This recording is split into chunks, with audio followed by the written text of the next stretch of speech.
What is going on, guys? Money Webby here, back again on Monday. Got an 11-game slate here tonight. Super excited about it. I got it broken down for you with my money six of my favorite plays on the slate. I think these guys are going to go off. So before we get going, if you could show some love to the like button, that'd be appreciated. It goes a long way. Let's try to get over 100 likes on this one. Thank you if you can do that. Subscribe to the channel as well if you haven't. If you don't want to miss out on these plays, we got some good fire plays coming on a nightly basis. So let's hop right into it. First guy up, I'm going to go with the Joker at 9,600. Really good matchup against the Kings. Their defense has been very suspect. I don't trust the ability of a guy like Dedmon to stop Jokic down low. He can fill it up. Always, he got a triple-double the last game.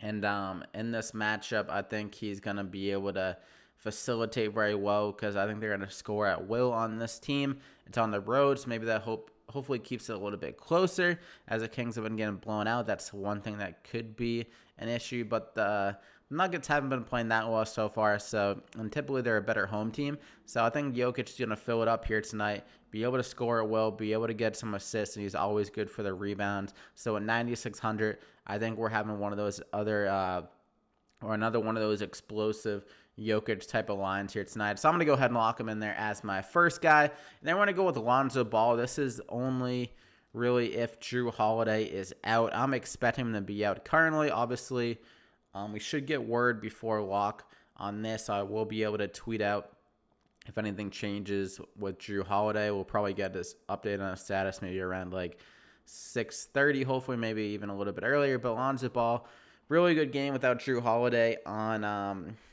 the 26th, whatever day that was. I think it was Saturday. I did tweet out an update to my picks that day that I was on LONZO Ball.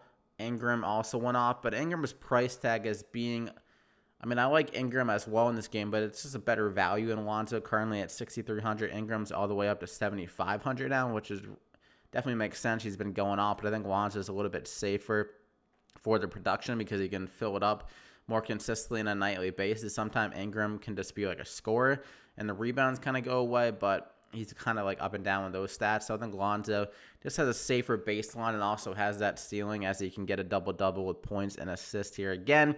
And that 6,300 against a Warriors team that their defense is not the same. When you lose a guy like Klay Thompson and Kevin Durant, and they have all these role players having to play consistent minutes, then their defense is really going to fall off, and that's really showing so far this year. And D'Angelo Russell as well is not a good defender, so really poor defense likely for at least the beginning of the year. I doubt they'll figure it out anytime soon just because there's so many inexperienced guys getting minutes. So at 6,300 here, I think LONZO Ball and the Pelicans can score pretty well in this game. They have a healthy implied total, so I'm going to go ahead and lock him in there as my second guy. I'm going to go with Malcolm Brogdon.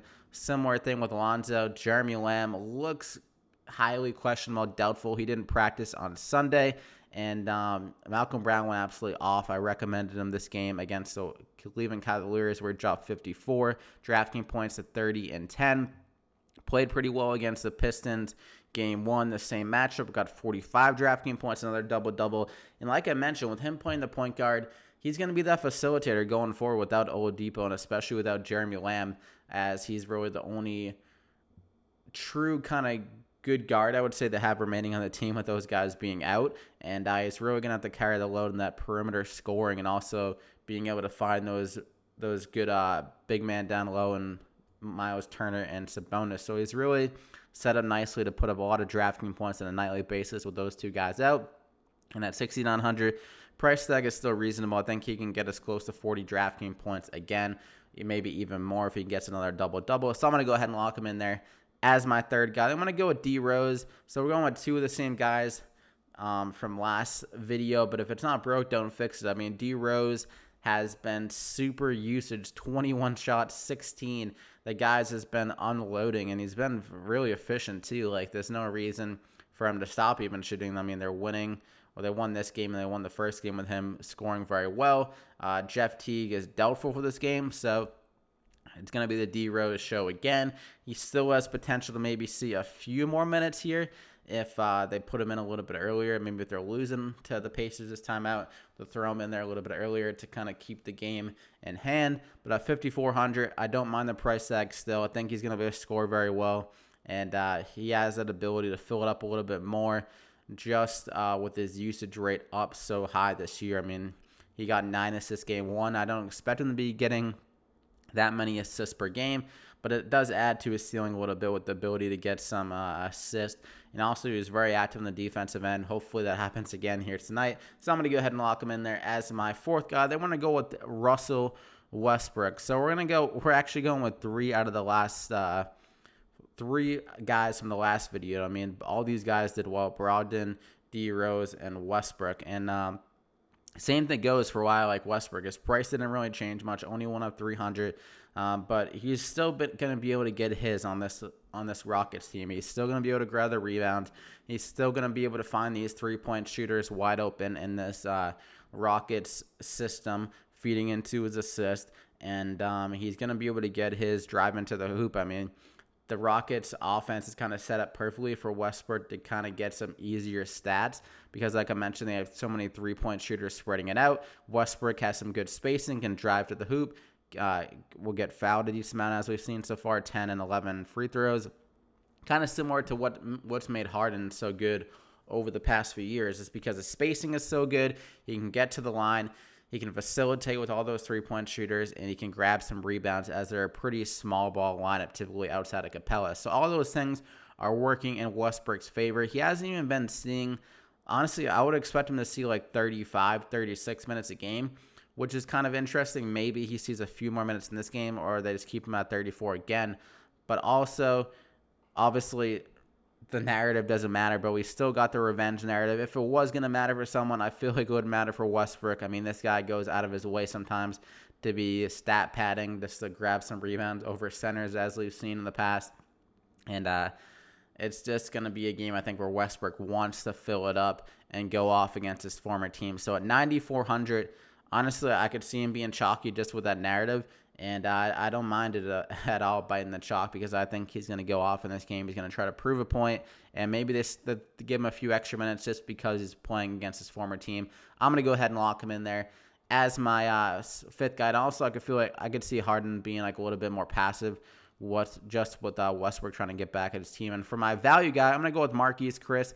I've always liked this guy as a player on the offensive end. His defense isn't great, but whenever he's given opportunities and shows what he has in offense, I feel like he's a pretty solid player. I mean, he can kind of fit into today's NBA. He can hit some corner threes. He can drive a little bit, and he can finish around the rim with some crazy dunking abilities. So, and 23 minutes last night after they got absolutely steamrolled by the Thunder, he got 25 DraftKings points. So pretty solid stuff, 10, 4, and 3. Even game 1, 14 minutes off the bench, he got 16 DraftKings points. So, I mean, he's been pretty efficient with his minutes DraftKings scoring-wise. And Kevon Looney is going to be out here in this game. I don't think I mentioned that, but Marquese Chriss drew the start last night, and Looney didn't make the trip for this 2-game road trip. So he's going to be out for this game as well. So Chriss should draw the start again here. Pelicans also kind of have a small ball type lineup. Derek Favors at the center, not a prototypical center, I would say. So I think this could be a matchup that really favors Marquese Chriss. And Favors isn't that great. I said Favors Marquese Chriss, and he's playing Favors. My brain almost like exploded there. We're saying Favors too many times. But at 3,200, I think this is going to be a game where Chriss returns some value. So, I mean, plain and simple, it's really cheap for a starter, and it's going to be a good environment for DraftKings scoring. I think not much defense here. So I'm going to go ahead and lock him in there as my final guy. I think that's a game that could definitely be stack-worthy, that Pelicans-Warriors game. Maybe Steph Curry gets it going at 9,500 here if there was going to be a game. It's probably going to be against the Pelicans. Maybe Draymond Green does a little bit better. I'm not even sure what his price is. 7,100. He's been very struggling, to say the least, so far. But that game should be a little bit closer. They have kind of gotten blown out in both of their games, so it's kind of tough to look into that too much. But that is it for the plays. You got your 6. You got Lonzo Ball, Brogdon, Marquese Chriss, Jokic, Rose, and Westbrook. Obviously, some injuries to track again. And Embiid, if he's out, Simmons has really good upside always when Embiid's out at 8,800 there. He didn't even do that well last night, or not last night, but 2 nights ago. He had 7 steals somehow. He got 46 DraftKings points despite not even doing that well without Embiid. So pretty crazy stuff there. Al Horford, I think, always gets a boost if Embiid's going to be out, so he'd be on my radar. But that is it for the plays. Hope you enjoyed it. Drop a like in the video. Not sure if I said that, but I would appreciate that. Over 100 likes, and subscribe before you head out if you're not. Good luck here tonight. Hope you guys won a ton of money. Also, follow me on Twitter at MoneyWebby.